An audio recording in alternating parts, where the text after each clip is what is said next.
কতদূর ছিল না? ক্লাস কোথায় শেষ করেছিলাম?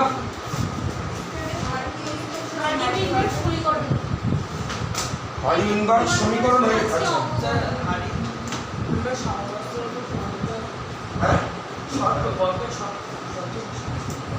আমরা আজকে পড়ছি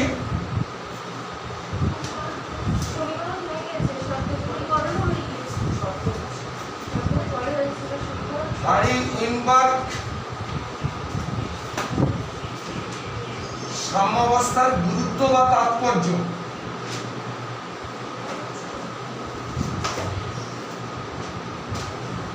আমরা আগের দিন বলে এসেছি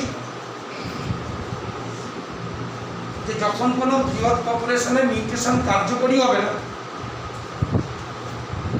তখন কি হবে না হাড়ি ইনভার্স ইকুইলিব্রিয়াম কি হবে না প্রযোজ্য হবে।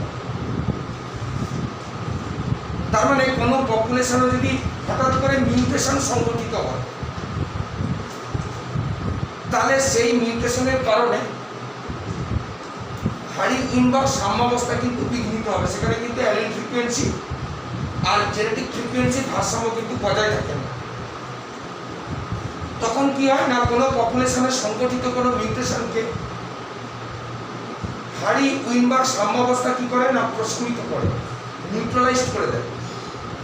যদি প্রশমিত করে দেয় তাহলে সেই পপুলেশনে কিন্তু মিউটেশন হয় না। আর মিউটেশন না হলে তখন কি হবে না এই সাম্যাবস্থা কি হবে কার্যকরী হবে।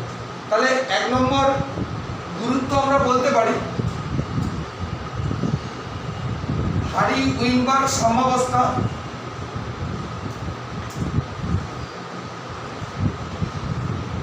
হাড়ি ইনভার্স সাম্যাবস্থা কোন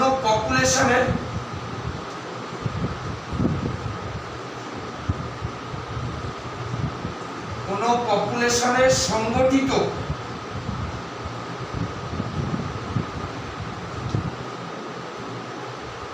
মিউটেশনকে কি করে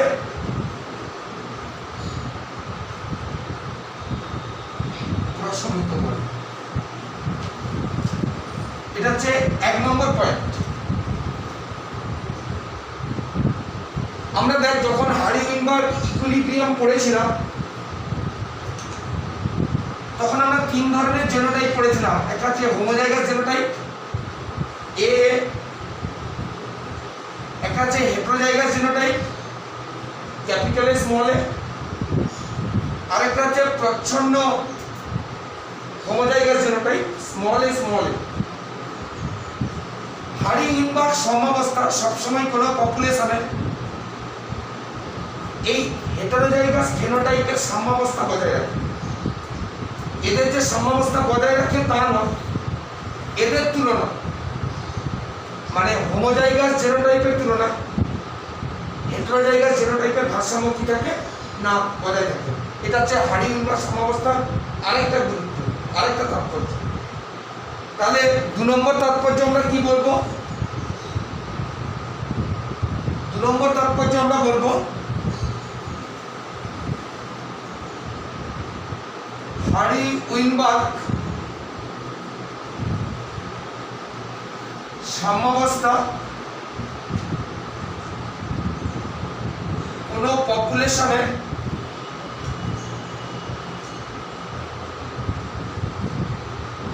হেটেরোজাইগাস জেনোটাইপের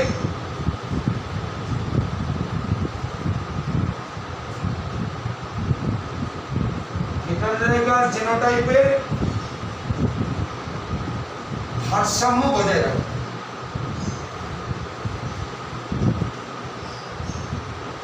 তিন নম্বর কি না হাড়ি ইনভার্স সাম্যাবস্থার যে সমীকরণ আমরা করে এসেছি P square plus 2pq plus আগের দিন আসছি গেল তো দেখে তো মনে হচ্ছে না তো লাল পিস চেয়ার বস P square plus 2pq plus q square সমান 1। এইরকম সূত্র আমরা প্রয়োগ করে জানতে পারি যে কোনো পপুলেশনের বিবর্তন হচ্ছে কিনা। বিবর্তন জানার জন্য মূল যে সমীকরণ সেটা হচ্ছে কিন্তু হারি-উইনবার্গ যে সমীকরণ p square plus 2pq plus q square equal to 1। তাহলে আমরা 3 নম্বর বলতে পারি হারি-উইনবার্গ সমীকরণ প্রয়োগ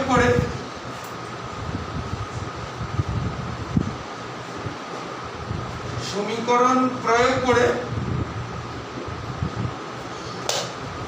কোন পপুলেশনে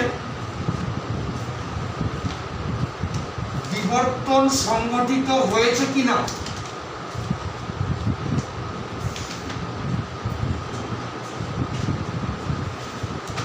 তা নির্ণয় করা যায় বা তা নির্ণয় করা হয়।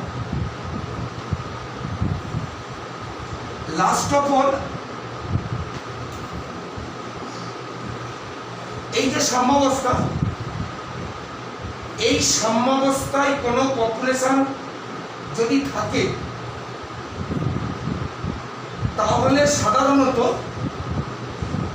অভিব্যক্তির যে অগ্রসর, একবার যদি অভিব্যক্তি হয়ে যায় তাকে নির্ণয় করবে, কিন্তু অভিব্যক্তির যে অগ্রসর হওয়া, সেই অগ্রসর হওয়াকে কিন্তু হারি-উইনবার্গ সাম্যাবস্থা কি করবে? বাধা দান করবে। তার মানে কোনো পপুলেশন যদি হারি-উইনবার্গ সাম্যাবস্থায় থাকে তাহলে সেই পপুলেশনের বিবর্তনের যে স্বাভাবিক অগ্রগতি, সেই বিবর্তনের স্বাভাবিক অগ্রগতি কিন্তু করতে হবে। যদি একবার বিবর্তন হয়ে যায় তাহলে তাকে সে নির্ণয় করবে, কিন্তু কোনো কারণে যদি একবার বিবর্তন যদি সংঘটিত হয় তাহলে বিবর্তনের অগ্রসর হওয়াকে কি করে? প্রতিহত করে। তাহলে আমরা 4 নম্বর বলবো হারি-উইনবার্গ সাম্যাবস্থা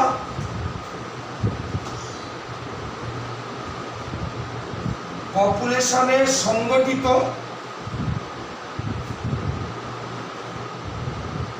অভিব্যক্তির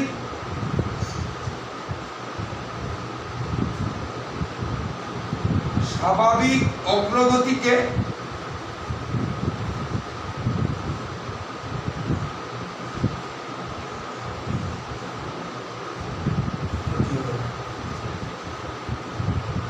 তাহলে এই হচ্ছে হারি-উইনবার্গ সাম্যাবস্থা কতগুলো বিশেষ গুরুত্ব বা কতগুলো বিশেষ তাৎপর্য। আমরা এরপরে যেটা যাব সেটা হচ্ছে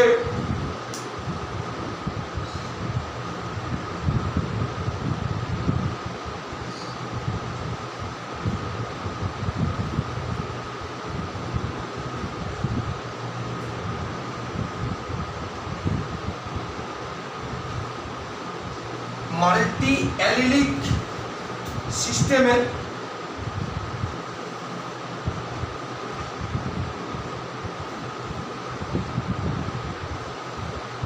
হারি-উইনবার্গ সমীকরণ। আগের দিন আসেনি কেন?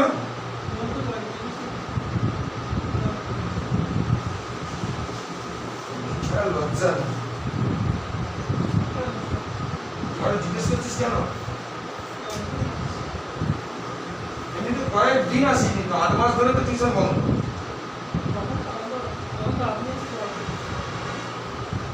আর দুটো কই?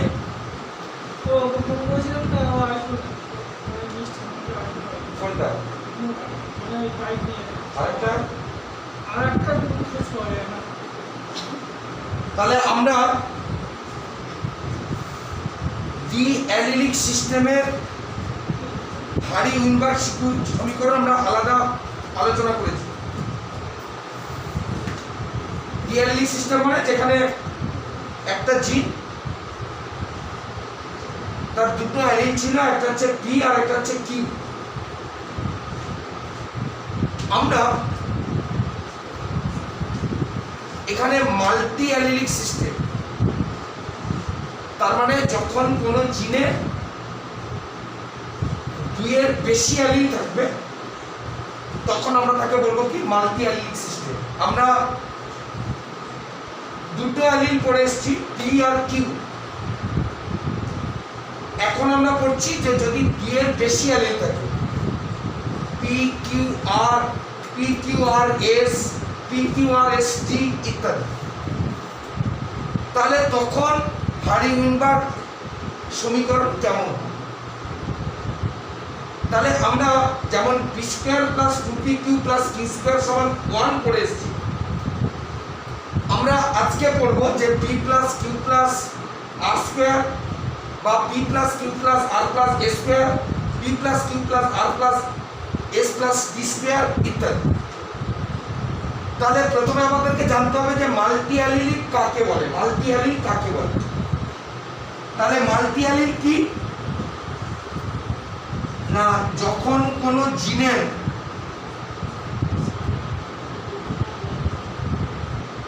একাধিক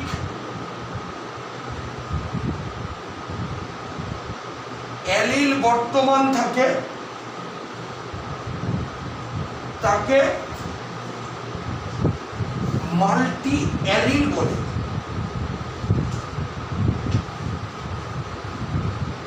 আমরা আগের দিন পড়েছিলাম A1 আর A2 অ্যালিল। এখানে আমরা ধরে নিই যে কোনো একটি জিনের 3টি অ্যালিল বর্তমান, A1, A2 আর A3। এই 3টি অ্যালিলের ফ্রিকোয়েন্সি আছে। A1 এর ফ্রিকোয়েন্সি আমরা ধরে নিই P, A2 এর ফ্রিকোয়েন্সি আমরা ধরে নিই Q, আর A3 এর ফ্রিকোয়েন্সি আমরা ধরে নিই R। ডিঅ্যালিলিক সিস্টেমের ক্ষেত্রে P প্লাস Q সমান কি ছিল? 100%। তাহলে এখানেও P plus Q plus R equal to 100% সমান 1। একই জিনিস, সেখানে আমরা যেমন ডিঅ্যালিলিক সিস্টেমের ক্ষেত্রে P প্লাস Q সমান 100% পড়েছিলাম, এখানে P plus Q plus R সমান এটাও কি হবে? 100%। তাহলে কোনো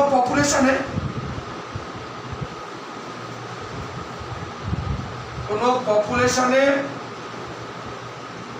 একটি জিনের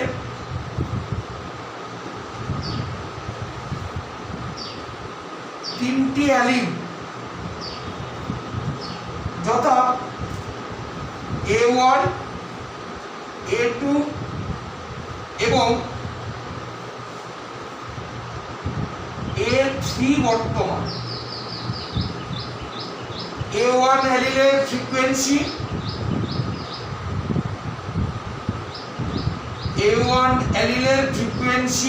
P, A2 অ্যালিলের ফ্রিকোয়েন্সি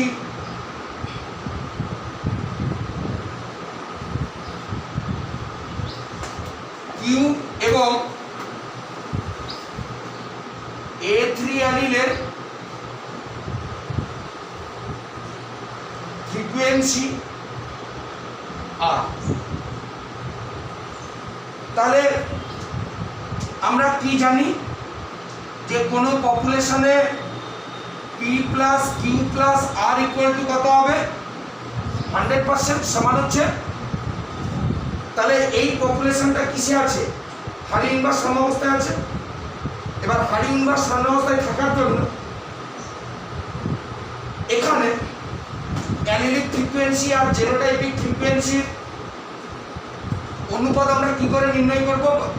আমরা নির্ণয় করব হারি-ইনভার্স সমীকরণ দিয়ে। তার মানে P plus Q plus R square আর হোল স্কোয়ার ইকুয়াল টু কি হবে? 1। কারণ আমরা তো সেটা জেনে এসেছি যে কোনো পপুলেশন যদি হারি-ইনভার্স সাম্যাবস্থায় থাকে তাহলে সেই পপুলেশনের ক্ষেত্রে P plus Q whole square সমান কি হয়েছিল? 1 হয়েছিল। তাহলে এখানেও কি হবে? P plus Q plus R whole square equal to 1 হবে। আমরা এটা পরে আসছি।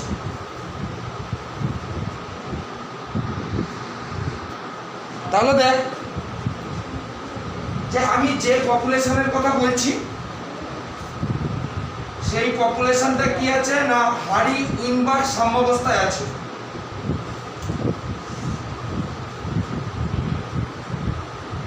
হারি-উইনবার্গ সাম্যাবস্থায় থাকা কোনো পপুলেশনের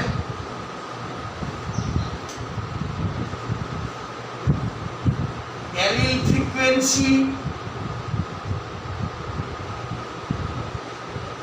এবং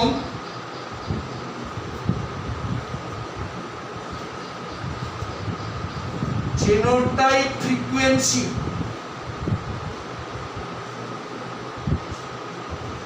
নির্ণয়ে হারি-উইনবার্গ সমীকরণ কি?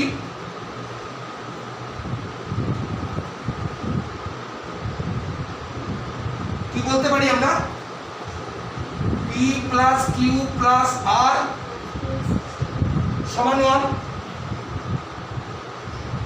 বা এটাকে আমরা কি বলতে পারি? P square plus Q square plus R square plus 2pq plus 2pr plus 2qr সমান 1। তাই সূত্র দাঁড়াচ্ছে তো p square plus q square plus r square 2pr plus 2pq plus 2pr plus 2qr সমান 1, যেখানে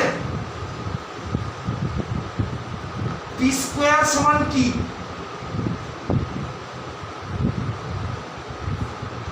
জিনোটাইপ ক ধরনের হবে? যদি তিনটি অ্যালিল থাকে তাহলে তিনটি অ্যালিলের জন্য নিম্নলিখিত জিনোটাইপ গঠিত হয়। কি কি জিনোটাইপ হবে? কি রে? একটা হবে A1 A1, একটা হবে A2 A2,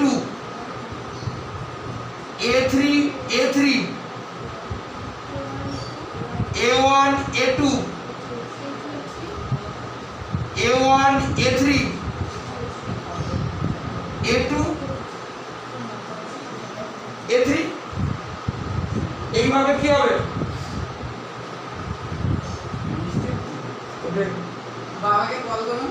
আমি তোর কাছে গ্রেট কৃতজ্ঞ যে তুই টাকি দেখে এই বৃষ্টিতে এসেছিস।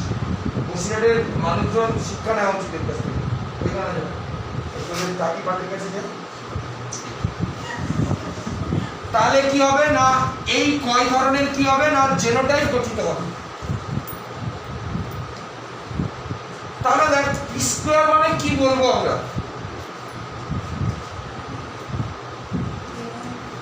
পি স্কয়ার মানে আমরা বলতে পারি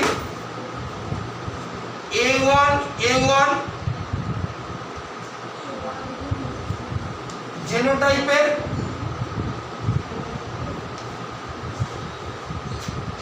ফ্রিকোয়েন্সি। A1 মানে কি? Capital P. আমরা তো বলে এসেছি যে A1 অ্যালিলের ফ্রিকোয়েন্সি হচ্ছে কি? Capital P.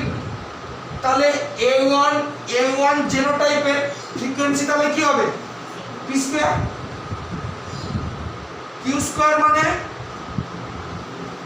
একই জিনিস A2 জেনোটাইপের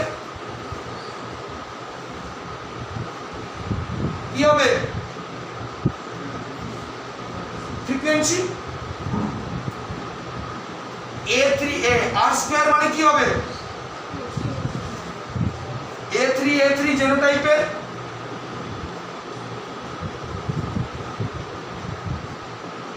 ফ্রিকোয়েন্সি। 2pq মানে p মানে কি? A1 আর q মানে কি? A2।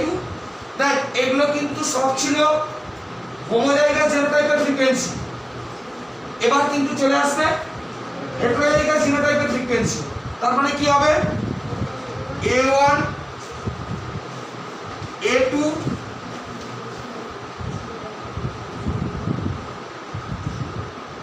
জেনোটাইপের ফ্রিকোয়েন্সি। 2pr মানে A1 আর A3 A1 A3 A1 A3 জেনোটাইপের ফ্রিকোয়েন্সি,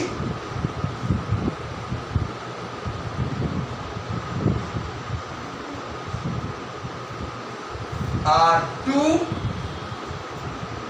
QR QR মানে A2 আর A3, তাহলে A2 A3 জেনোটাইপের ফ্রিকোয়েন্সি। তাহলে দেখ, যদি কোনো পপুলেশন হারি ইনভার্স সাম্যাবস্থায় থাকে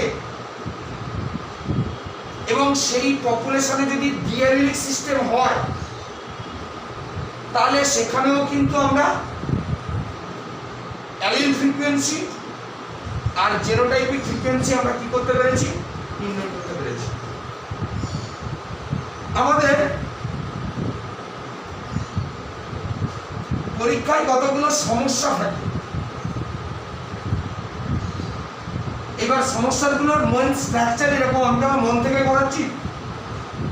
এবার মোটামুটি এইরকম ভাবে লেখাগুলো থাকে। আমি একটা সমস্যা দিচ্ছি, এইরকম একটা সমস্যা থাকে।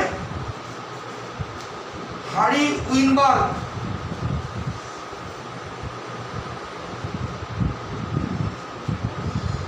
সাম্যাবস্থায় থাকা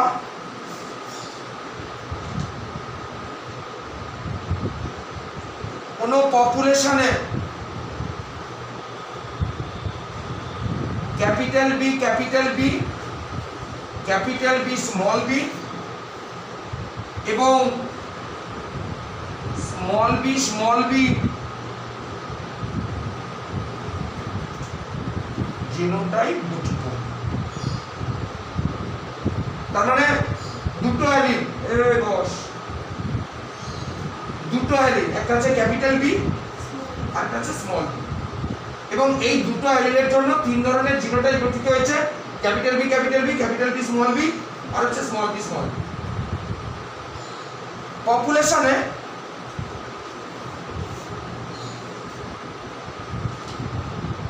ক্যাপিটাল বি জেনোটাইপের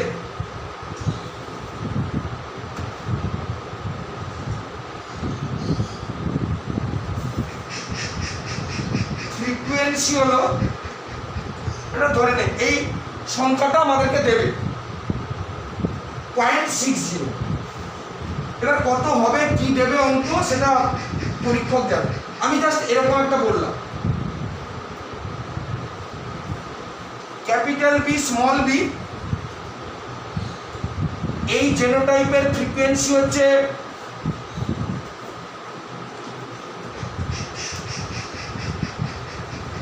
ধরে নে 0.15, এবং স্মল বি জেনোটাইপের ফ্রিকোয়েন্সি হলো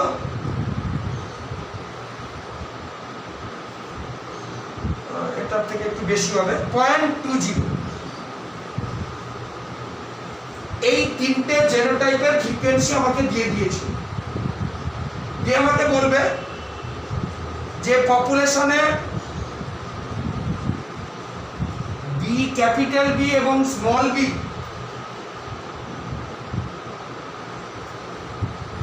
অ্যালিলের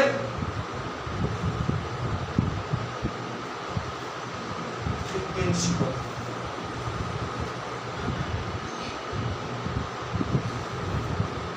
একটু চিন্তা করে আমাকে বল যে কি করে এটা করতে হবে। আমরা এরকম দুটো টাইপের অঙ্ক করাবো। এইখানে আমাকে বল যে ক্যাপিটাল বি আর স্মল বি অ্যালিলের ফ্রিকোয়েন্সি কি হবে। যারা ইউটিউব দেখবি প্রথমে একটু চিন্তা করবি, তারপরে ক্যালকুলেশন দেখবি।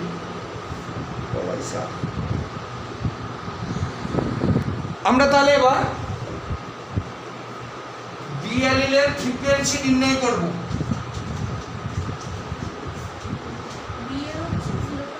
বি অ্যালিলের ফ্রিকোয়েন্সি সমান কি আমরা জেনে এসেছি আগে, হারি ইনভার্স সাম্যাবস্থায় আছে। তাহলে হারিউইনবার্গ সাম্যাবস্থায় থাকা মানে কি হবে? তাহলে ক্যাপিটাল বি ভাবো ক্যাপিটাল বি স্মল এ स्मॉल बी না वो है small B.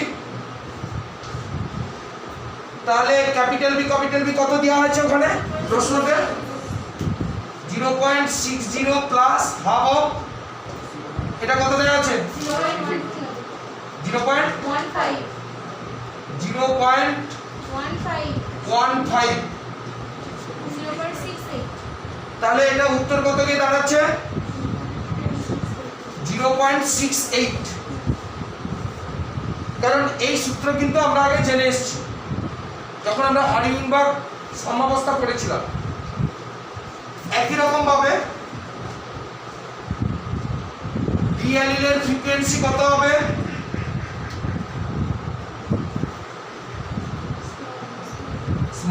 Small b plus half of capital B small b. কতবার বলা আছে? 0.20 ইন্টু হাফ অফ 0.15 কত আছে এটা?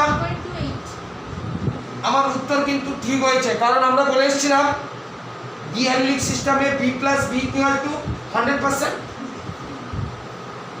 প্রায় কাছাকাছি এসছে, যার জন্য এটা হচ্ছে কি না, তাহলে তার নাম কি? হারিউইনবার্গ সাম্যাবস্থায় বর্তমান। তাহলে এই গেল কি এক ধরনের অঙ্ক। এরপরে আমরা যাচ্ছি আর এক ধরনের প্রবলেম থাকে।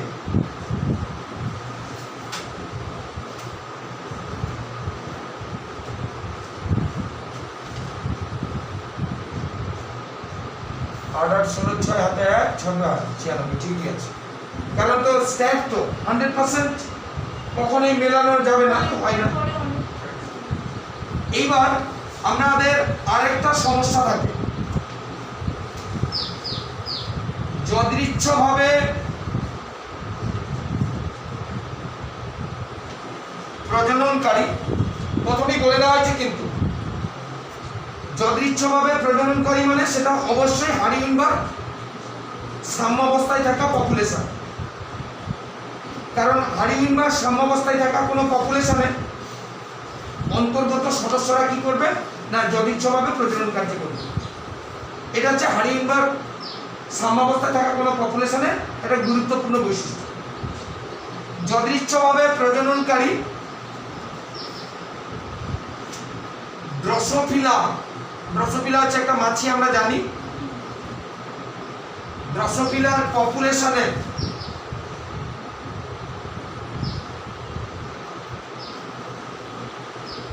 96% মাছি হলো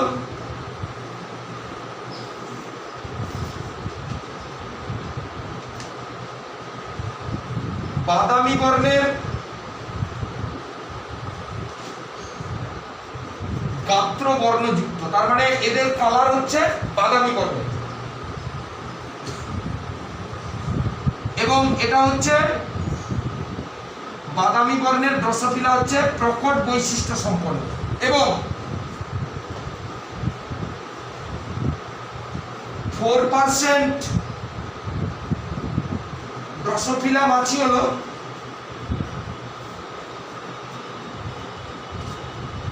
কালো বর্ণের গাত্র বর্ণযুক্ত। এই কালো বর্ণটা হচ্ছে কি, এই কালো বর্ণটা হচ্ছে প্রচ্ছন্ন বৈশিষ্ট্য সম্পন্ন। এইরকম যদি কোনো পপুলেশন থাকে, এই পপুলেশনে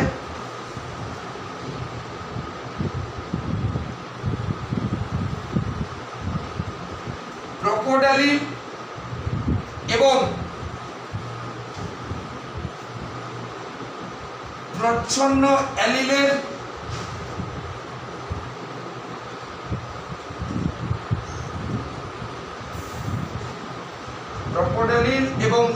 প্রচ্ছন্নেরিলের ফ্রিকোয়েন্সি নির্ণয় করো। কি করে তাহলে ক্রোকোডাইল আর প্রচ্ছন্নেরিলের ফ্রিকোয়েন্সি আমরা নির্ণয় করব?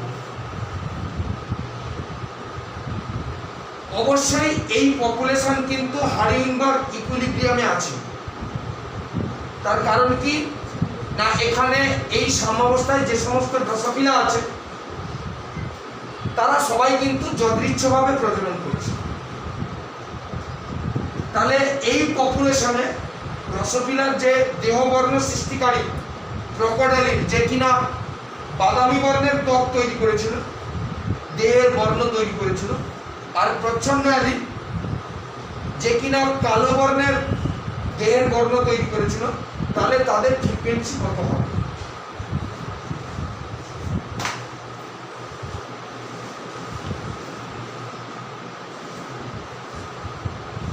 কেউ আসবে, কেউ পারবি?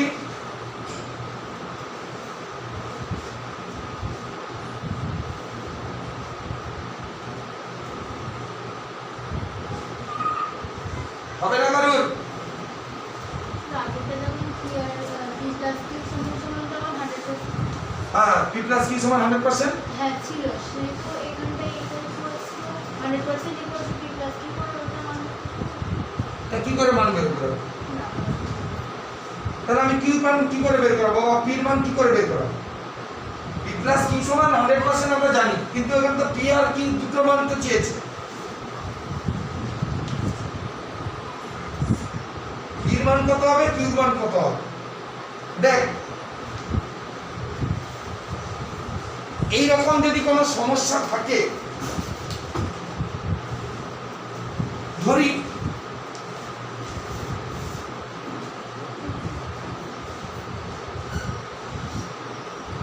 বাদামি বর্ণের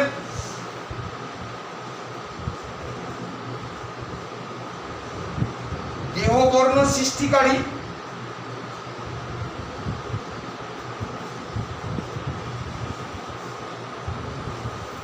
প্রকট অ্যালিলটি হলো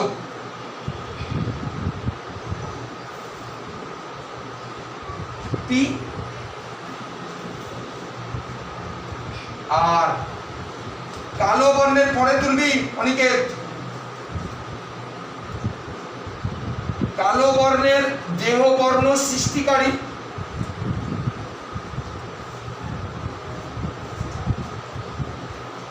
প্রচ্ছন্ন অ্যালিল হলো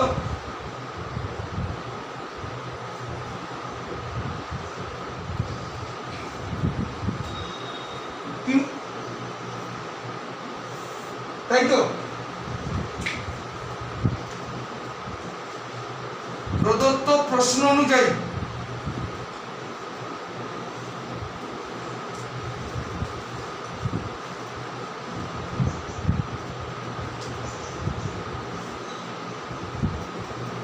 Q স্কয়ার সমান স্মল এ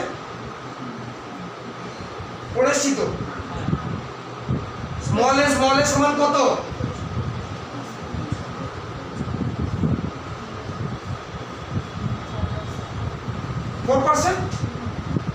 প্রচ্ছন্নেরিল কত আছে? 4% সমান 0.04, Q সমান 0.02,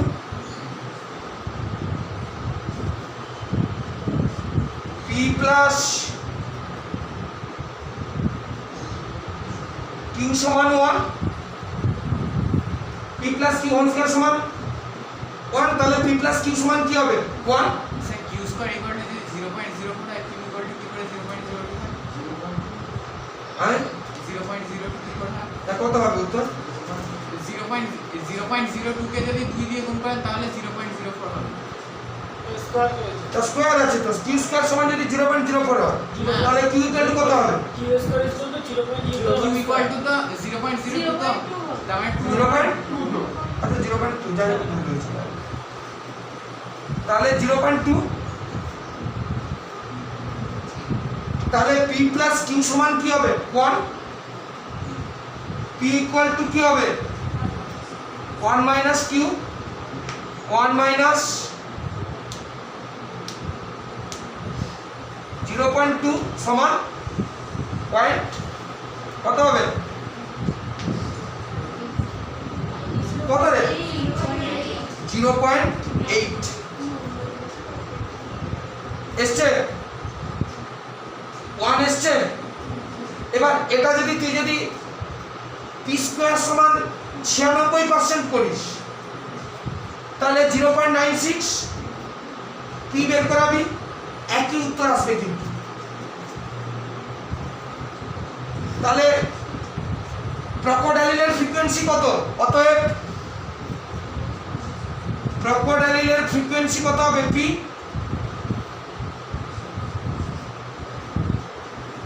ক্রোকোডাইলের ফ্রিকোয়েন্সি হবে কত বেরিয়েছে 0.8 আর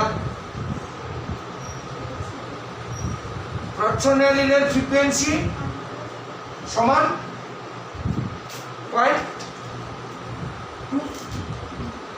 তাহলে এইভাবে আমাদের এই দুটো এইরকম সমস্যা থাকে। আর আগের দিন 2 চ্যাপ্টারে 2-3টে সমস্যা করেছি, এইরকম কয়েকটা অঙ্ক আমাদের এই চ্যাপ্টারে করতে হবে। বোঝা গেছে সব?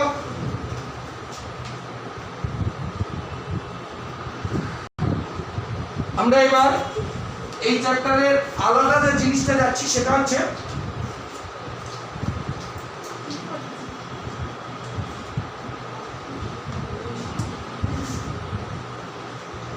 অভিযোজিত বিকিরণ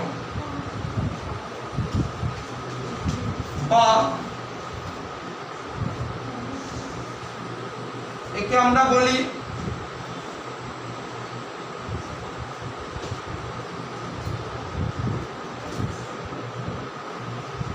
অ্যাডাপটিভ রেডিয়েশন। অ্যাডাপটিভ রেডিয়েশন কি, অভিযোজিত বিকিরণ কি না, ধর বাদুড় বা তিমি, মানুষ, ইঁদুর, এদের কিন্তু পূর্বপুরুষ একই, সবাই কিন্তু স্তন্যপায়ী। এরা কিন্তু নিকট সম্পর্কযুক্ত জীবগোষ্ঠী, বিভিন্ন পরিবেশে এরা বসবাস করে। তার ফলে এরা বিভিন্ন পরিবেশে কিন্তু অভিযোজিত হয়। এবার বিভিন্ন পরিবেশে বসবাসের দরুন বা বিভিন্ন পরিবেশে অভিযোজিত হওয়ার দরুন এদের মধ্যে স্বভাবগত বা আচরণগত কিছু পরিবর্তন পরিলক্ষিত হয়। এটাকেই আমরা বলবো কি অভিযোজিত বিকিরণ। তার মানে মূল বাংলা হচ্ছে যেটা একটা সাধারণ পূর্বপুরুষ থেকে উৎপন্ন হবে নিকট সম্পর্কিত জীবগোষ্ঠী, তাদের উৎপন্ন হচ্ছে একটা সাধারণ পূর্বপুরুষ, তারা পরস্পরের সঙ্গে সম্পর্কযুক্ত, কিন্তু তারা বিভিন্ন একই পরিবেশে নেই, কিন্তু তারা বিভিন্ন পরিবেশে বসবাস করছে।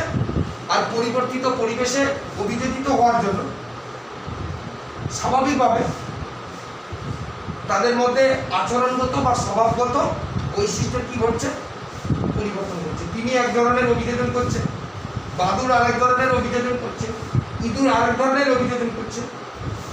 এটাকেই আমরা বলবো কি অভিযোজিত বিকিরণ। এটাকেই আমরা বলবো অ্যাডাপটিভ রেডিয়েশন, যার প্রবক্তা হচ্ছেন বিজ্ঞানী অসবর্ন। অসবর্ন বলে একজন বিজ্ঞানী সর্বপ্রথম এই ধারণাটা দেন। তাহলে অভিযোজিত বিকিরণ কি না, সাধারণ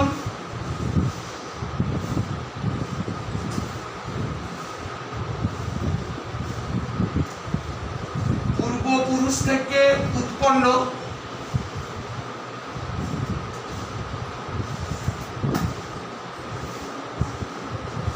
নিকট নিকট সম্পর্কযুক্ত জীবগোষ্ঠী যদি বিভিন্ন পরিবেশে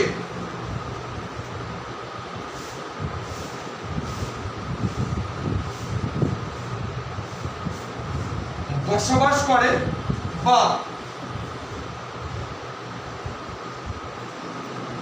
পরিবর্তিত পরিবেশে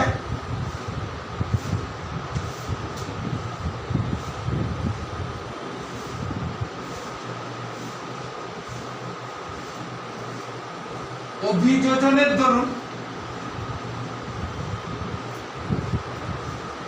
তাদের মধ্যে স্বভাবগত এবং আচরণগত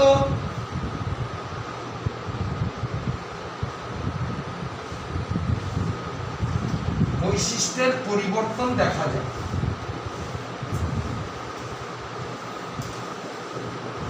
একে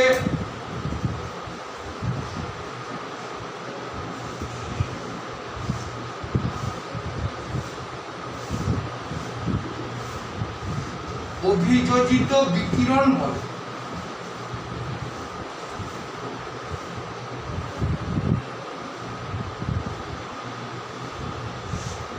অভিযোজিত বিকিরণের প্রবক্তা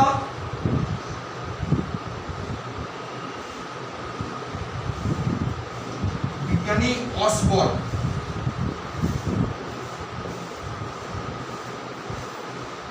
তাহলে যদি জীবের মধ্যে আচরণগত স্বভাবগত পরিবর্তন দেখা যায়, এবং সেটা কেন দেখা যাবে না, তার কারণ হচ্ছে বিভিন্ন পরিবেশে বসবাসের জন্য। আমরা এই অভিযোজিত বিকিরণের একটা বিশেষ উদাহরণ দেব। উদাহরণটা হচ্ছে গ্যালাপাগোস দ্বীপপুঞ্জে বসবাসকারী ফিঞ্চ পাখি, যাকে নিয়ে বিজ্ঞানী ডারউইন পর্যবেক্ষণ করেছেন। এই ফিঞ্চ পাখি বিভিন্ন প্রজাতির উৎপত্তি। আমরা জিনিসটা পড়ছি কি ব্যাপার। এই ফিঞ্চকে বলা হয় ডারউইনস ফিঞ্চ, কারণ এই ফিঞ্চ পাখির সর্বপ্রথম পর্যবেক্ষণ করেছিলেন বিজ্ঞানী ডারউইন, যার জন্য একে বলা হচ্ছে ডারউইনের ফিঞ্চ বলা হয়। কি না, মেনলি এদের আদি বাসস্থান হচ্ছে দক্ষিণ আমেরিকার ভূখণ্ড। দক্ষিণ আমেরিকা থেকে এরা প্রশান্ত মহাসাগরে গ্যালাপাগোস দ্বীপপুঞ্জে এসে বসতি স্থাপন করে। একটা পপুলেশন থেকে আরেকটা পপুলেশন এসছে। আমরা আগের দিন পড়ে এসেছি জেনেটিক ড্রিফটের, একে বলা হচ্ছে কি না ফাউন্ডিং এফেক্ট। একে আমরা ফাউন্ডিং এফেক্ট বলেছিলাম যে যদি পপুলেশনে জেনেটিক ড্রিফটের প্রভাব থাকে তাহলে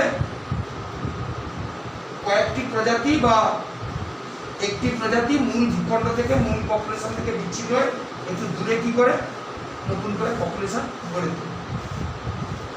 তাহলে ফিঞ্চ পাখির আদি বাসস্থান ছিল দক্ষিণ আমেরিকা। সেখান থেকে এলো কোথায়? প্রশান্ত মহাসাগরে গ্যালাপাগোস দ্বীপপুঞ্জ। এবার এই ফিঞ্চ পাখির পপুলেশন গ্যালাপাগোস দ্বীপপুঞ্জের পৃথক পৃথক স্থানে কি করলো না বসতি স্থাপন করলো। তার মানে এদের মধ্যে তাহলে ফাউন্ডিং এফেক্ট আছে, ফাউন্ডার এফেক্ট আছে। এবার এই যে ফিঞ্চ পাখির পপুলেশন, তাদের ভৌগোলিক বিচ্ছিন্নতা, তাদের খাদ্যাভ্যাস বা তাদের পরিবর্তিত পরিবেশে অভিযোজিত হওয়ার জন্য তাদের মধ্যে বৈশিষ্ট্যের কি আসবে, পরিবর্তন আসবে, আসা বাধ্য। এবং যে পপুলেশনে তারা বসবাস করছে সেই পপুলেশনে কি আছে না প্রাকৃতিক নির্বাচন কাজ করছে। প্রাকৃতিক নির্বাচন কাজ করার জন্য তার মধ্যে জিনগত পৃথক বা জিনগতভাবে তারা পার্থক্য হয়ে গেছে।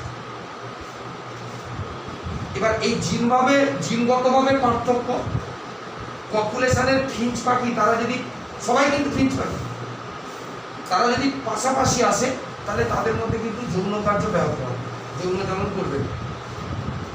তার ফলে কি হবে? জননগত বাধার জন্য তারা নতুন নতুন করে কি হলো ফিঞ্চ পাখি। কারণ আমরা জানি যে একই প্রজাতির জীবেরা তারা পরস্পরের মধ্যে কি করবে প্রজনন করবে, কিন্তু এখানে তো প্রজনন করতে পারলো না, তাহলে দুটো কি হলো আলাদা আলাদা ফিঞ্চ পাখি। এইরকম মোট 14 ধরনের ফিঞ্চ পাখি উৎপন্ন হয়েছিল। সবাই কিন্তু ফিঞ্চ পাখি, কিন্তু তারা ভিন্ন ভিন্ন পরিবেশে অভিযোজনের দরুন তারা কিন্তু সবাই কি হয়ে গেল আলাদা হয়ে গেল। দেখ সাধারণ পূর্বপুরুষ সব ফিঞ্চ পাখি কিন্তু একই পূর্বপুরুষ থেকে উৎপন্ন হয়েছে, স্বাভাবিকভাবে তারা নিকট সম্পর্কযুক্ত,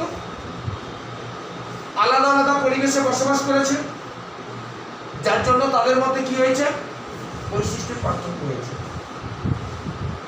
ছিল হচ্ছে দক্ষিণ আমেরিকা, চলে এলো গ্যালাপাগোস দ্বীপপুঞ্জ, একটা পপুলেশন থেকে একটা ভূখণ্ড থেকে আরেকটা পপুলেশনে আরেকটা ভূখণ্ডে আসার জন্য পপুলেশনের উপর ফাউন্ডার এফেক্ট বর্তমান।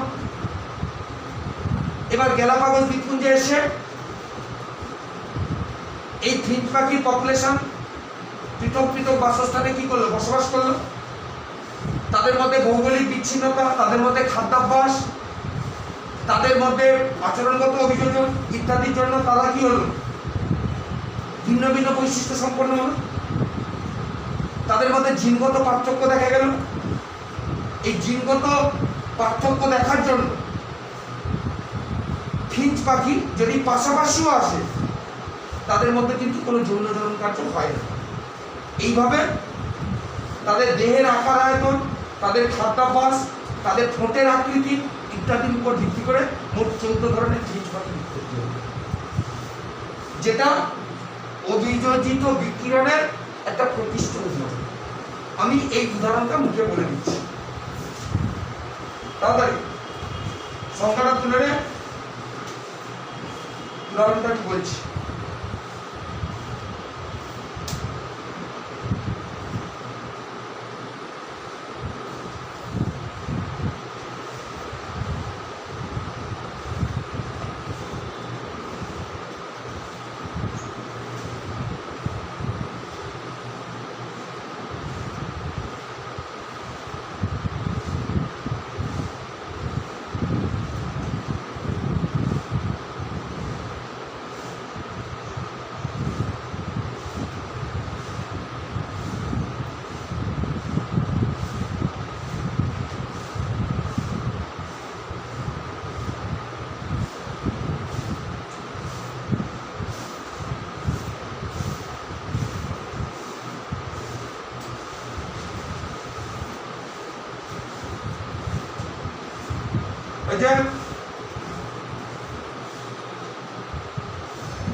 উদাহরণে লেখ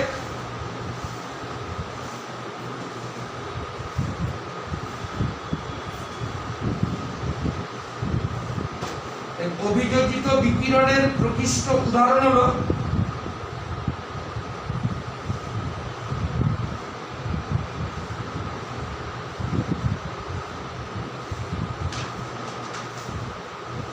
গ্যালাপাগোস দ্বীপপুঞ্জের বসবাসকারী বিভিন্ন প্রজাতির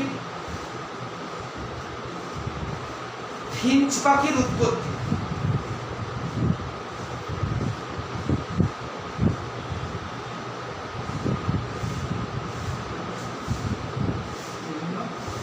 বিভিন্ন প্রজাতির ফিঞ্চ পাখির উৎপত্তি।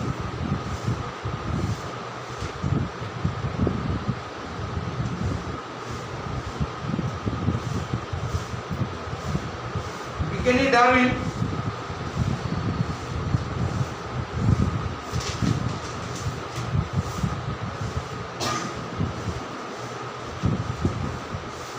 ফিঞ্চ পাখির সর্বপ্রথম পর্যবেক্ষণ করেন বলে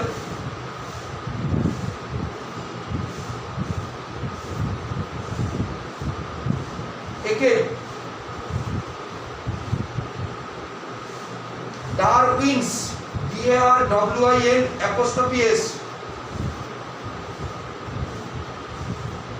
ডারউইনস ফিঞ্চ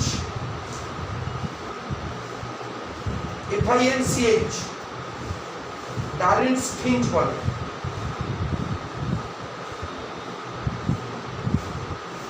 ফিঞ্চ পাখির আদি বাসস্থান ছিল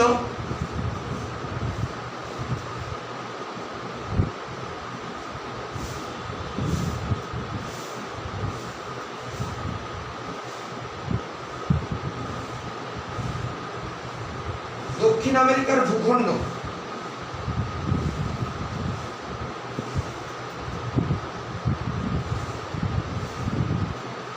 এই মূল ভূখণ্ড থেকে ফিঞ্চ পাখি পৃথক হয়ে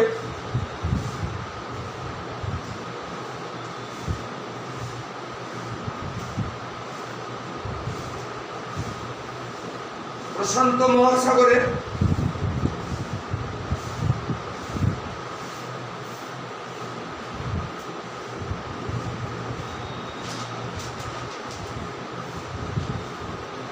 গ্যালাপাগোস দ্বীপপুঞ্জে বসবাস করে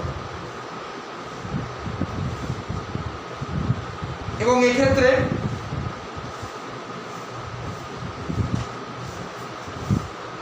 পপুলেশনের উপর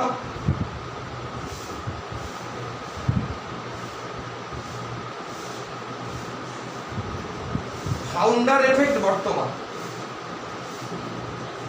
এবং এক্ষেত্রে পপুলেশনের উপর ফাউন্ডার এফেক্ট বর্তমান।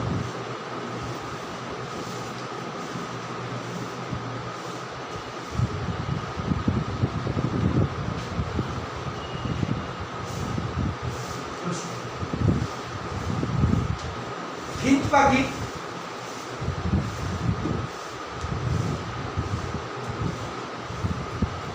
বিভিন্ন পপুলেশনে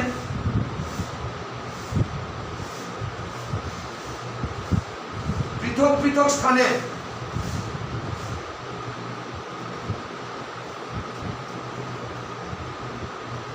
বসবাস করে, পৃথক পৃথক স্থানে বসবাস করে।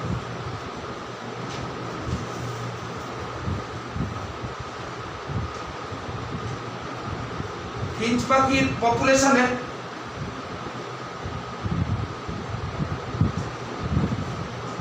ভৌগোলিক বিচ্ছিন্নতা, গালে হাত কেন রে? দুঃখ সকালবেলা পুজো আসছে, এখন বিরহ হয়ে লাভ নেই।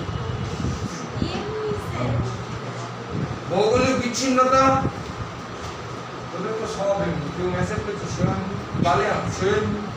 ভৌগোলিক বিচ্ছিন্নতা, কমা খাদ্যাভ্যাস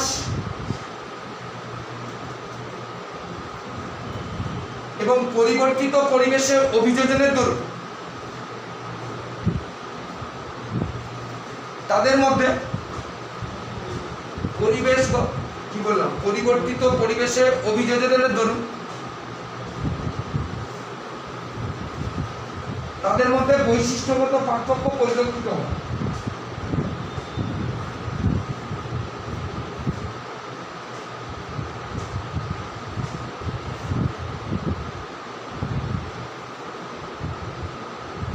তাদের মধ্যে বৈশিষ্ট্যগত পার্থক্য পরিলক্ষিত হয়।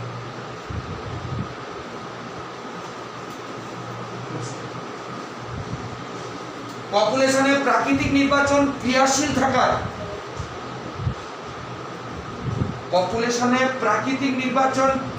থাকায়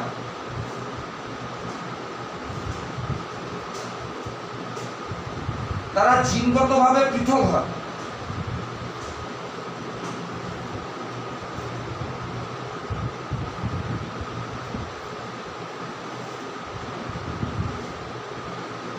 কালক্রমে জিনগতভাবে পৃথক হয়, কালক্রমে তারা পাশাপাশি এলেও যৌন জনন কার্য থেকে বিরত থাকে।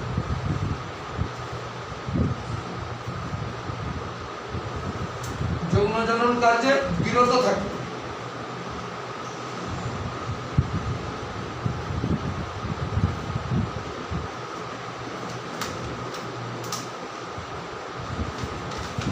এইভাবে দেহের আকার আয়তন, ঠোঁটের আকার, খাদ্যাভ্যাস ইত্যাদির উপর ভিত্তি করে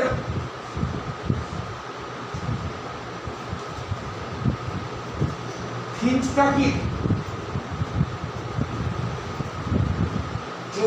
বিভিন্ন প্রজাতির উৎপত্তি ঘটেছে। ফিঞ্চ পাখির 14টি প্রজাতির উৎপত্তি ঘটেছে।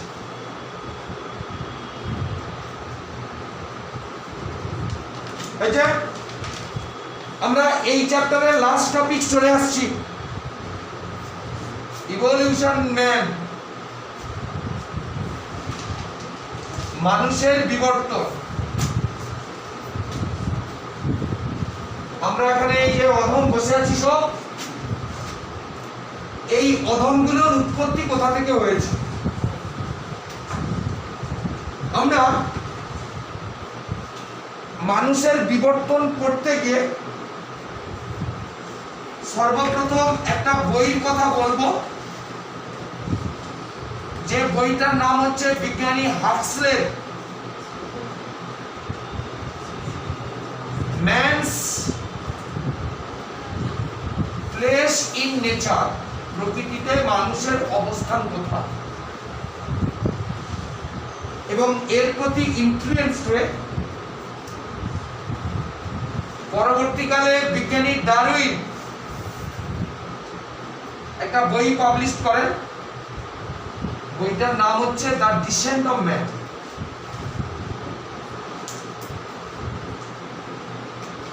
মানুষের উৎপত্তি কোথা থেকে হয়েছে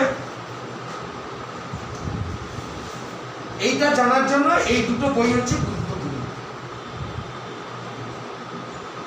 এবং বিজ্ঞানীদের ধারণা মানুষের উৎপত্তি হচ্ছে কোথা থেকে জানিস? আমরা যে এখানে যে আছি, যে আমার করি, এপস, এপস নামক স্তন্যপায়ী প্রাণী। এপস কারা? কাদেরকে এপস বলবো? শিম্পাঞ্জি, গিব্বন, ওরাংওটান আর হচ্ছে গরিলা, এই 4 ধরনের প্রাণীকে আমরা বলবো এপস। এবং এই এপস নামক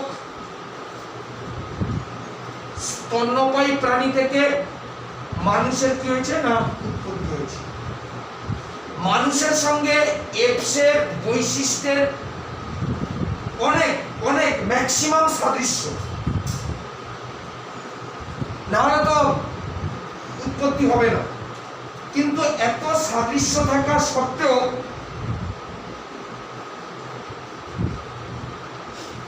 কিছু কিছু বৈসাদৃশ্য তাদের মধ্যে থাকে। আমরা সেই বৈসাদৃশ্যগুলো পড়ব। সাদৃশ্য কিন্তু অনেক আছে। তাহলে মানুষের উৎপত্তি হয়েছে এপস নামক স্তন্যপায়ী প্রাণী। এবং এপস কারা? গিব্বন, ওরাংওটান, শিম্পাঞ্জি আর হচ্ছে গরিলা। এই 4টে প্রাণীকে আমরা বলি কি এপস নামক স্তন্যপায়ী প্রাণী। এদের সঙ্গে মানুষের পড়ে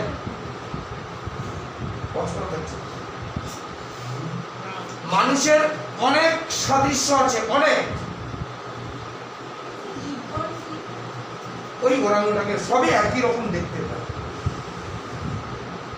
অনেক সাদৃশ্য আছে, কিন্তু কতগুলো বৈসাদৃশ্য আছে। আমরা মেনলি এখানে বৈসাদৃশ্যগুলো করব। মানুষ এবং এপসের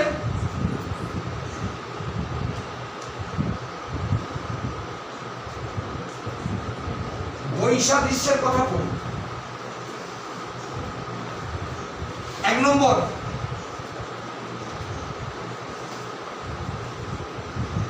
কথায় আছে মানুষ হচ্ছে উন্নত জীব, তার বুদ্ধি হচ্ছে অনেক বেশি। আমার তো কি মনে হয় না। যাই হোক, মানুষের যে করটির আয়তন কিন্তু অনেক বেশি, আর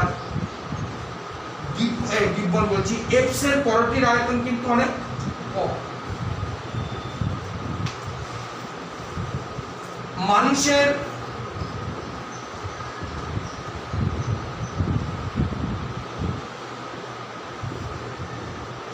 করটির আয়তন 1450 থেকে 2000 সিসি, কিন্তু এফস এর করটির আয়তন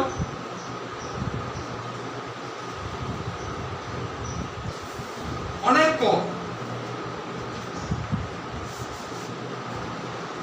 460 থেকে 600 সিসি। মানুষের মেরুদণ্ড এবং সুষমাকাণ্ড বিশেষভাবে অভিযোজিত, যাতে করে মানুষ রিজু হয়ে সোজা হয়ে দাঁড়াতে পারে। আমরা যদি ডিসকভারি চ্যানেলে গুলো দেখি, তাহলে যে এপস গুলোর নাম বললাম তারা কিন্তু কেউ কিন্তু সোজা হয়ে দাঁড়াতে পারে না, তারা কিন্তু দেখবে একটু সামনের দিকে ঝুঁকে থাকে। তার মানে তাদের মেরুদণ্ড আর সুষমাকাণ্ড রিজুভাবে দাঁড়ানোর জন্য কিন্তু অভিযোজিত না।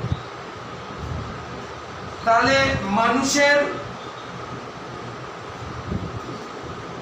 মেরুদণ্ড এবং সুষমাকাণ্ড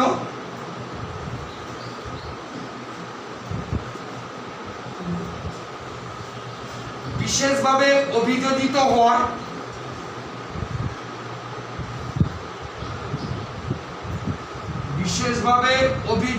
হওয়ায়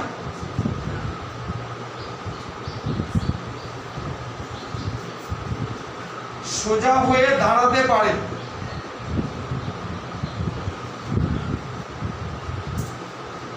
কিন্তু এপস ঋজুভাবে দাঁড়াতে সক্ষম নয়।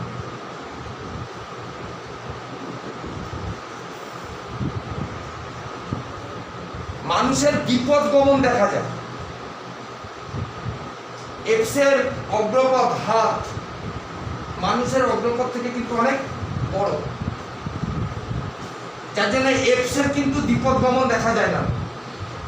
তারা কিন্তু হাতের উপর মানে তথাকথিত আমরা যাকে বলি অগ্রপথ, অগ্রপথ এবং পশ্চাৎপথ উভয়কে কিন্তু তাদের গমনের ক্ষেত্রে কাজে লাগায়।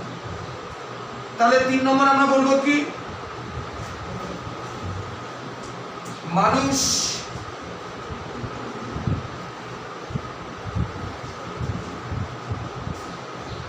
বিপদী গমন করতে পারে, কিন্তু এপস গমনের সময় অগ্রপথ এবং পশ্চাৎপথ দুটি ব্যবহার করে।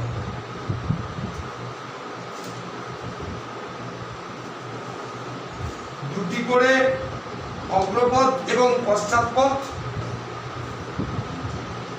ব্যবহার করে।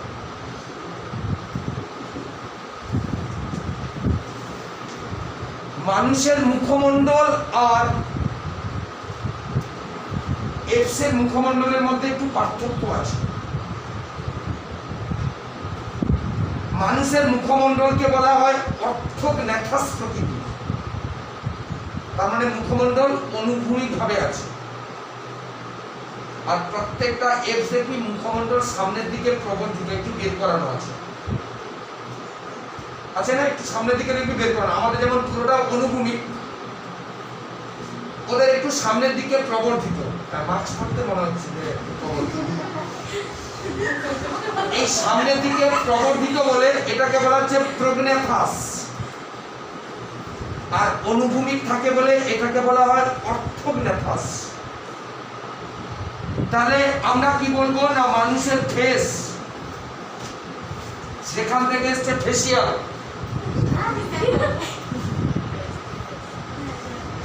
এস থেকে কোথায় ফেসিয়াল এসছে, ওইয়া মানুষের মুখমণ্ডল,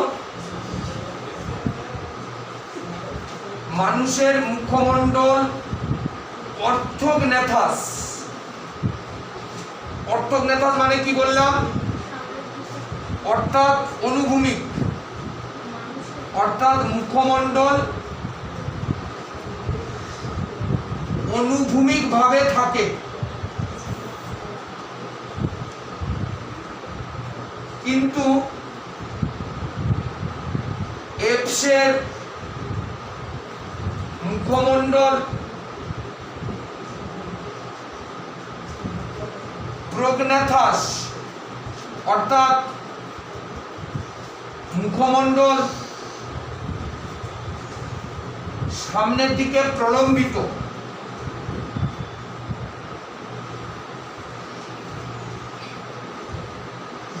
আমরা যদি দেখি আমাদের মাড়িতে যে দাঁত থাকে প্যারাবোলিক প্রকৃতি, প্যারাবোলিকের বাংলা অধিবৃত্ত,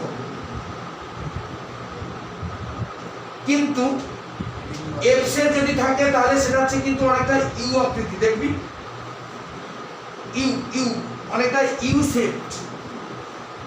শুধুমাত্র তাই নয়, আমাদের ইনসাইজার ক্যানাইন মোটামুটি সমান, ওদের ক্যানাইন দাঁত কিন্তু অনেক বড়, ছেদক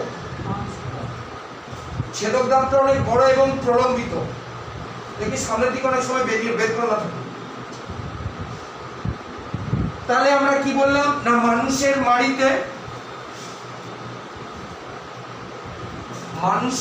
মাড়িতে দাঁত সজ্জিত থাকে প্যারাবোলিক আকারে, কিন্তু এপসের দাঁত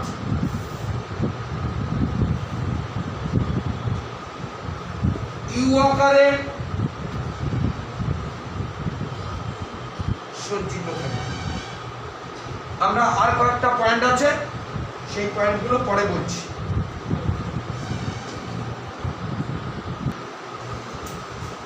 ছ নম্বর পয়েন্ট,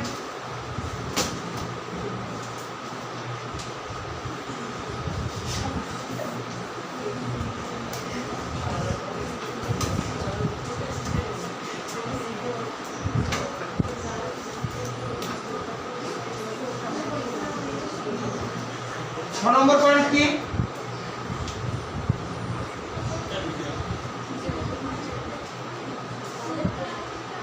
মানুষের ছেদক বা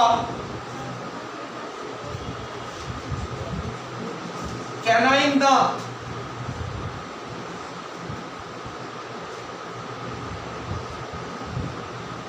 প্রলম্বিত নয়, কিন্তু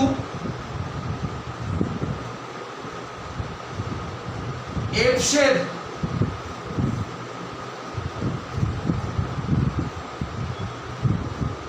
ছেদক দাঁত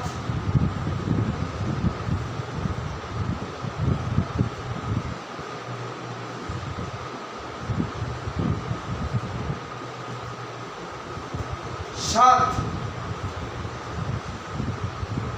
আমাদের দেখবি ইনসাইজার আর ক্যানাইন, প্রথম দুটো দাঁত হচ্ছে ইনসাইজার, এদিকে একটা ক্যানাইন এদিকে একটা ক্যানাইন। ইনসাইজার আর ক্যানাইনের আমাদের দুটো দাঁতের মাঝখানে কিন্তু কোনো ফাঁকা স্থান নেই। এদের ক্ষেত্রে যদি আমরা যাই তাহলে এদের ইনসাইজার এবং ক্যানাইন দাঁতের মাঝখানে ফাঁকা স্থান আছে, কি বলা হয়, যারা নিট করিস ওই আমি শুধু পড়িয়ে দিই, তাকে বলা হচ্ছে ডায়াস্টেমা। বলেছিলাম পুষ্টি চ্যাপ্টারে ডায়াস্টেমা, দেখি খরগোশ উদাহরণটা দেওয়া ছিল। এপসের ক্ষেত্রে ডায়াস্টেমা আছে, সিমিয়ান গ্যাপ তাকে বলা হয়। তাহলে মানুষের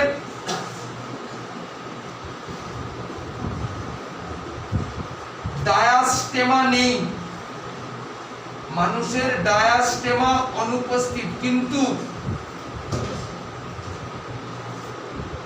এপসের কৃন্তগার ছেদক, তার মানে ইনসাইজার এবং ক্যানাইন দাঁতের মধ্যবর্তী স্থানে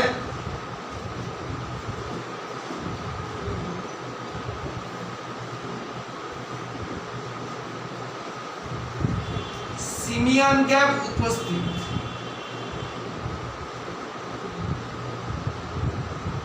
এই মোটামুটি কতগুলো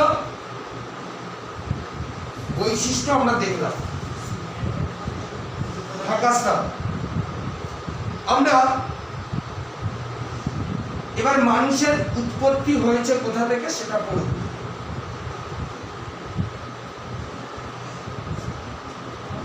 মানুষের পূর্বপুরুষ, আমাদের কোশ্চেন আসে মানুষের বিবর্তন রেখাচিত্রের সাহায্যে দেখাও উইথ বৈশিষ্ট্য। তার মানে বৈশিষ্ট্য পড়তে হবে আর রেখাচিত্রটাও পড়তে হবে, না হলে পার্টিকুলার একটা পূর্বপুরুষের নাম বলে দিল, তার বৈশিষ্ট্যগুলো পড়তে হবে। আমরা এখানে সিকুয়েন্সিয়ালি পড়ব, প্রথম কে, তারপরে কে, তারপরে কে। বইতে স্টেপ জাম্প করা আছে, একটা দুটো পূর্বপুরুষ দেওয়া নেই, তাদের বৈশিষ্ট্যও দেওয়া নেই। স্বাভাবিকভাবে যারা সবগুলো পূর্বপুরুষ লিখবে তারা একটু বেশি পাবে, সে দেখতে ভালো হোক বা খারাপ হোক, কারণ তো ছবি তো আর থাকে না খাতা, যদি ছবি দিয়ে দেয় যদি দেখতে ভালো হয় তাহলে নম্বর বেশি দেবে।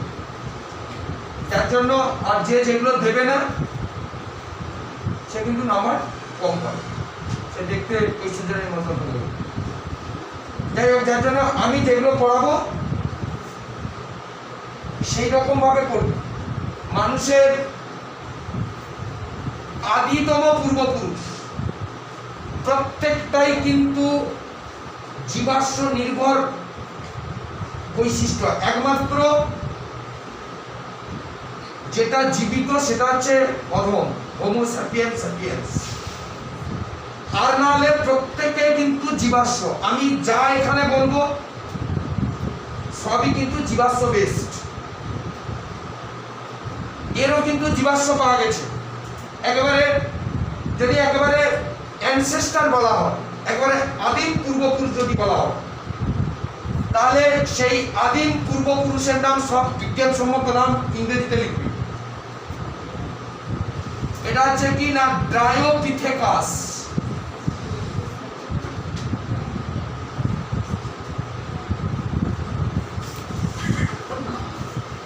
এবং এখান থেকে দুটো জীবাশ্ম আবিষ্কার করা হয়েছে, তার মানে দুটো পূর্বপুরুষ।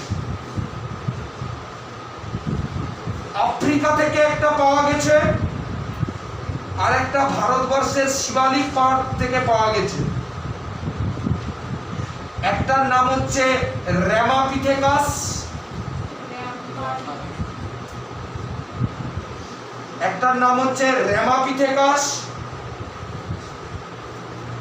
আর একটার নাম হচ্ছে শিবাপিথেকাস। এই শিবাপিথেকাস পাওয়া গেছে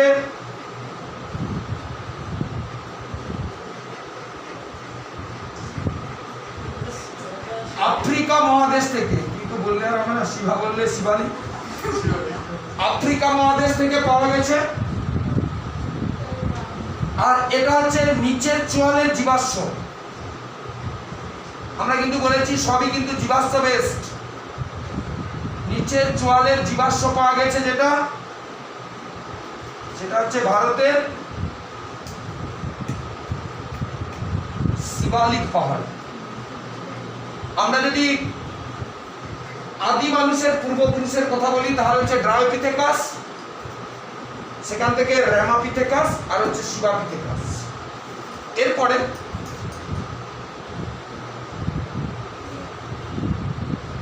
প্লিস্টোসিন কালে মানুষের বিবর্তন আমরা পড়ে এসেছি, যখন জিওলজিক্যাল টাইম টেবিল পড়েছিলাম সেখানে আমরা পড়ে এসেছি প্লিস্টোসিন বলে একটা ইপোক ছিল। Pleistocene, Pliocene, Oligocene, myosin, Palaeocene ইত্যাদি। সেই প্লিস্টোসিন কালে মানুষের বিবর্তন কি হয়েছে? প্লিস্টোসিন কালে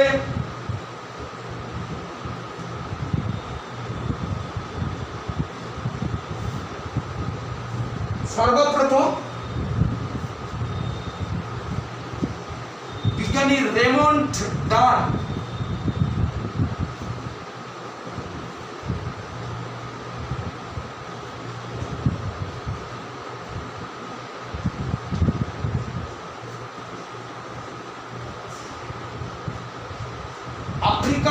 থেকে একটা জীবাশ্ম আবিষ্কার করেন যার নাম হচ্ছে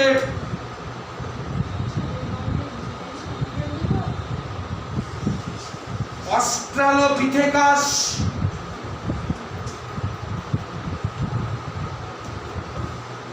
আফ্রিকানাস। বেরিয়ে যাবে। তাহলে বিজ্ঞানী রেমন্ডা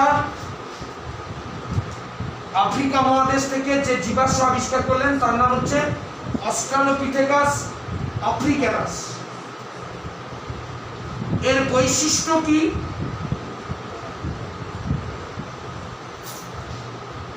এক নম্বর বৈশিষ্ট্য, এদের করটির আয়তন হচ্ছে 460 থেকে 600 সিসি।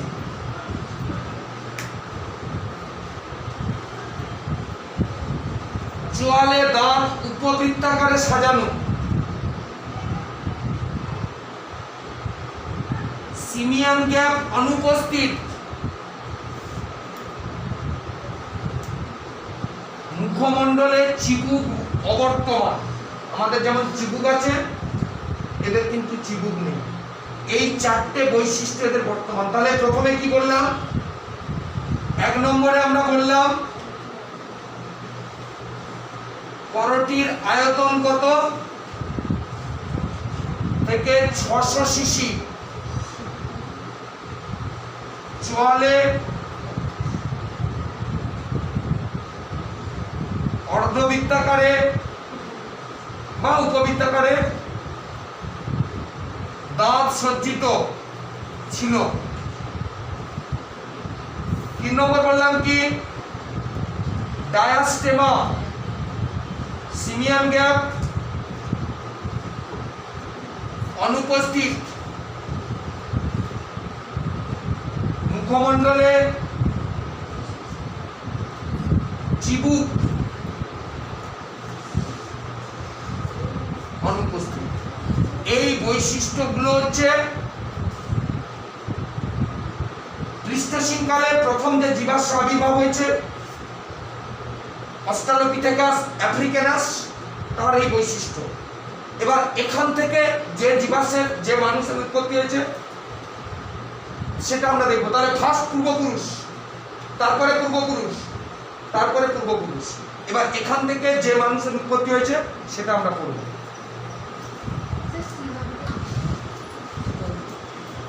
এরপরে যে পূর্বপুরুষ, এরকম একটা অ্যারো মেরে দিই। এই পূর্বপুরুষের নাম হচ্ছে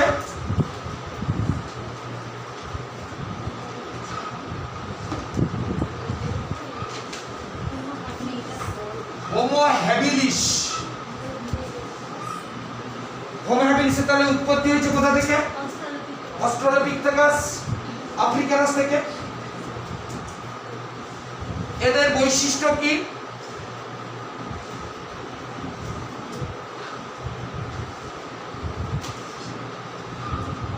ছেদক দাঁত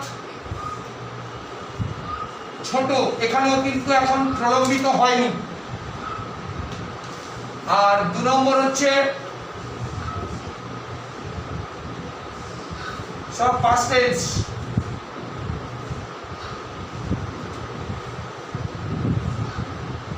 এখান থেকে কে এলো?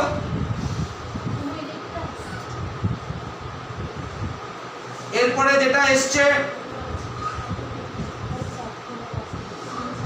সাইনেন্থ্রোপাস।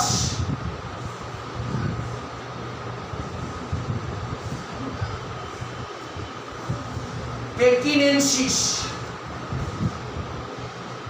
ও 3 নম্বর গুরুত্বপূর্ণ বৈশিষ্ট্য লেখা হয়। করটির আয়তন, সব জায়গায় করটির আয়তনটা দিতে হবে। এরপরে যেটা এলো চীনের পিকিং শহর থেকে আবিষ্কার করা হয়েছিল পিকিং মানব, যার নাম হচ্ছে সাইনেন্থ্রোপাস পেকিনেনসিস। এর বৈশিষ্ট্য কি?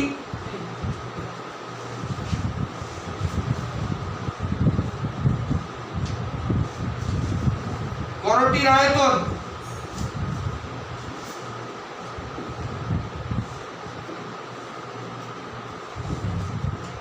(850 থেকে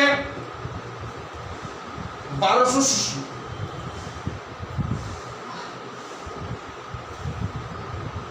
সিমিয়ান গ্যাপ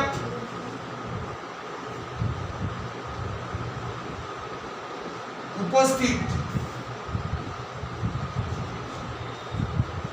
চিবুক অনুপস্থিত, কপাল নিচু এবং ঢালু। এর উৎপত্তি কোথা থেকে? হোমো হ্যাবিলিস থেকে। এখান থেকে যেটা উৎপত্তি হয়েছে সেটা কি? পেথিক্যান্থ্রোপাস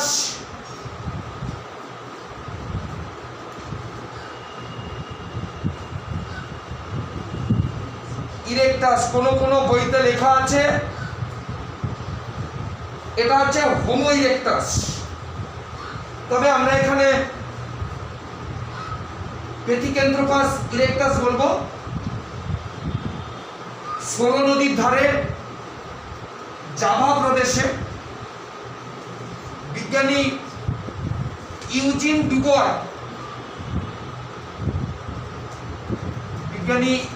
ডুবয় জাভা প্রদেশে যে জীবাশ্ম আবিষ্কার করেছিলেন এর নাম কি? এর নাম হচ্ছে জাভা মানব। এর বৈশিষ্ট্য কি?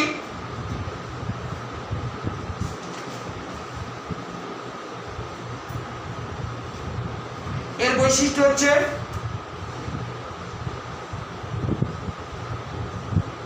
করটির আয়তন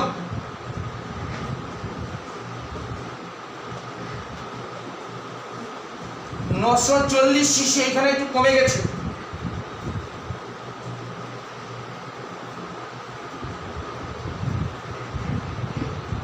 মুখমণ্ডল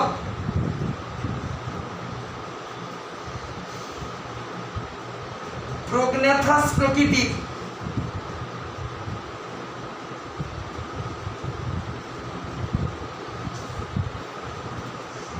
চিবুক অনুপস্থিত। তাহলে পিথেক্যান্থ্রোপাস, বানান ভুল হয়েছে, পিথেক্যান্থ্রোপাস ইরেক্টাস যার উৎপত্তি হয়েছে সাইনেন্থ্রোপাস পেকিনেন্সিস থেকে। এরপরে যার উৎপত্তি 5 নম্বর, এরকম সিরিয়াল অনুযায়ী করবেন।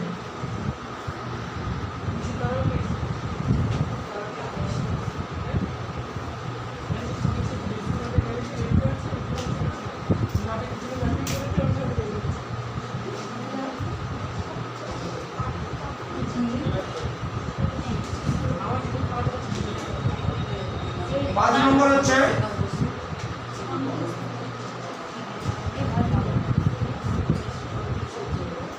হোমো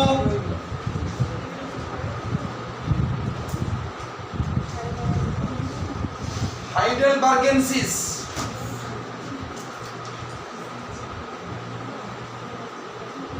জার্মানির হাইডেলবার্গ শহরে এই জীবাশ্ম আবিষ্কার করা হয়েছিল, যাকে বলা হচ্ছে হাইডেলবার্গ মানব। এর বৈশিষ্ট্য কি?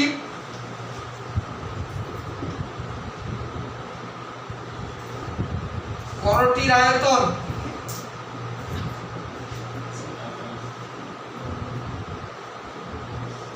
1300 সিসি।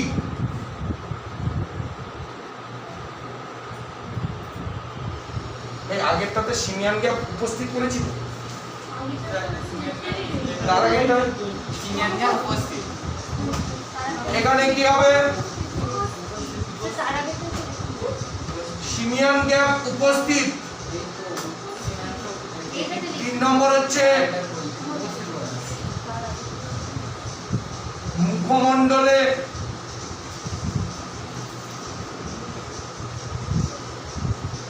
চিবুক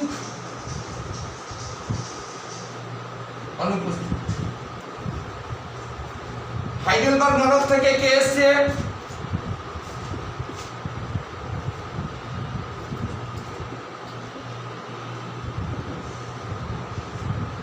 নিয়েন্ডারথাল মানব, হোমো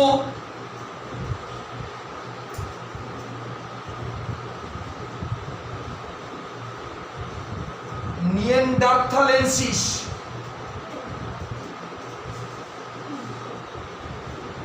জার্মানির নিয়েন্ডারথাল উপত্যকায় পাওয়া গেছিল জীবাশ্ম।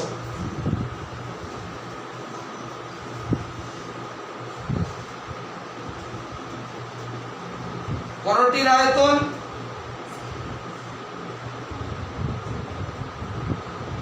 1450 সিসি।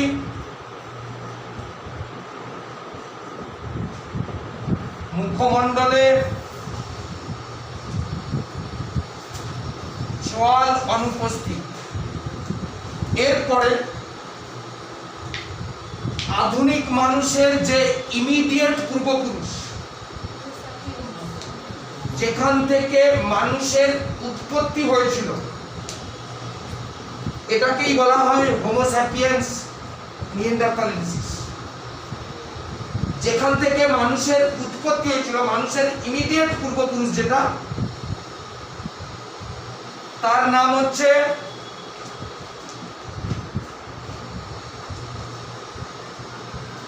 ক্রো-ম্যাগনন মানব। এর বিজ্ঞানসম্মত নাম বিজ্ঞানীরা দিতে পারেননি এখনো। এর বৈশিষ্ট্য কি?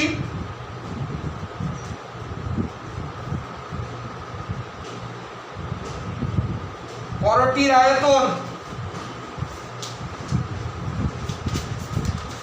1650 সিসি।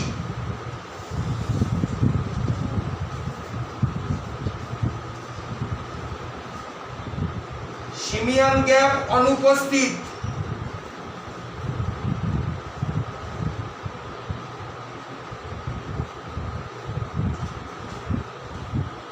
তিন নম্বর চিবুক বর্তমান।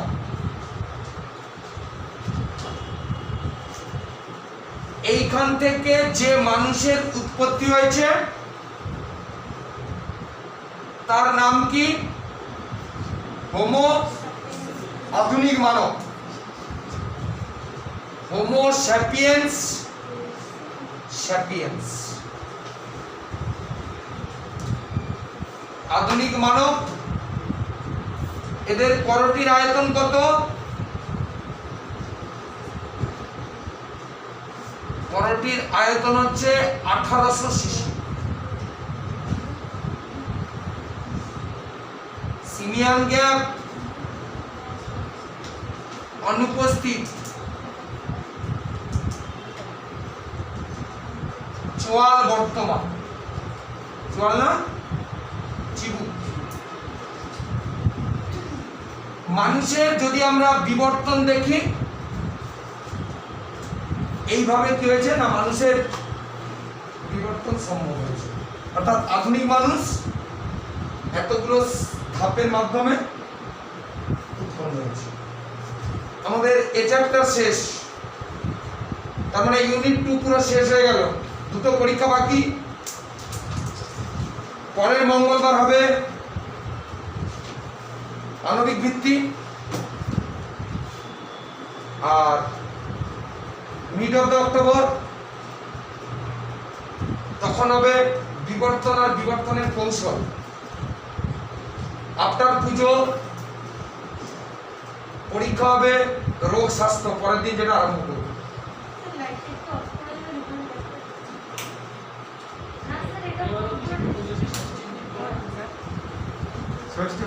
এবছর ছুটি নিয়ে